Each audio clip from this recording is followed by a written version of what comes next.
Zach, looking for first three-game winning streak of this season, and got some goals here now, 11 in the last two games. Power play's looking better. Are you starting to feel like things are coming around to the level you'd like? Yeah, still a lot of room to grow and to get better. But yeah, it's a long season. I think we're pretty confident that we're a really good team, and I think it's a good start.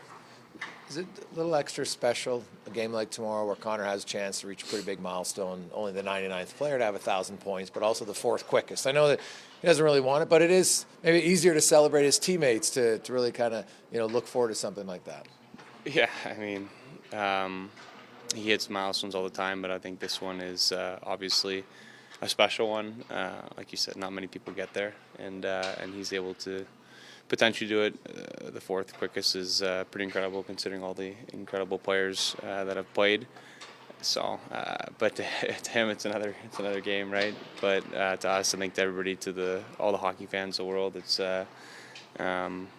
pretty astonishing. And obviously, he's still a pretty young guy, so a lot of hockey left. Last night he said that's a game where he doesn't want to come off the ice. He feels it. As his line mate, you've played a lot with him. Do you sense that early on too when he's just in his zone? Is it that easy for you as a teammate to sense? Yeah, you just try to get him the puck. He was skating. He's always skating, but obviously, like anybody else, some games you feel better than others, and that was a game obviously where he had his A legs, right, where he was just skating up and down the rink and just going through guys, and it seemed like every time he got the puck, he made a play, and we were able to get a chance. What have you seen? Sorry, Jake. He doesn't love talking about this stuff. I'm not sure he even likes it. But all the guys around him do so. Leon's made a career out of telling everybody how a fine player McDavid is. You do it a lot. Is that come with playing with a great player? Is that taking some burden from him that he doesn't want to carry?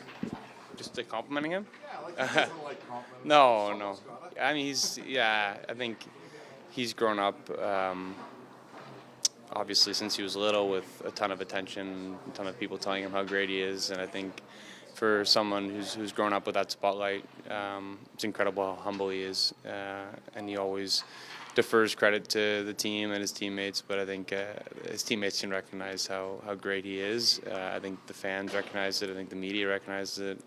Yeah, I think he's unanimously the best player in the world, and he's doing things that.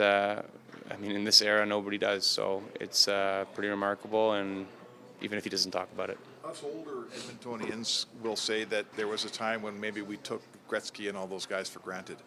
As a player on this team, do you ever take playing with that player for granted? I hope not. I think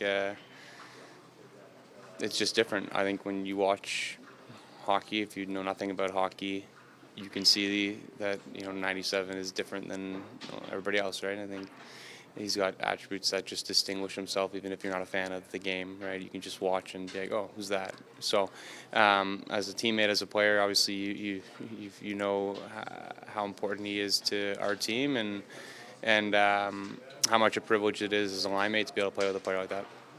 Last night, I know after the game you had Zabrowski from the Guardians. I don't know if you had a chance to meet him or not, came in the room. Any of your teammates, who do you think would be the best pitcher on the mound? I didn't get a chance to meet him. That's cool that he was there. The best pitcher on the mound. I think it's got to be somebody who's tall, right? You got to be pretty tall to be an elite pitcher. So, it's a tough question. Go with Brett Kulak. He's got one of the hardest shots on the team, so maybe he can throw it pretty good. Yeah, if you were in the batter's box, can you hit Kulak's pitch? You know what? I'm going off of no information, so he could be horrible for all I know. So I'm going to say yeah. Okay.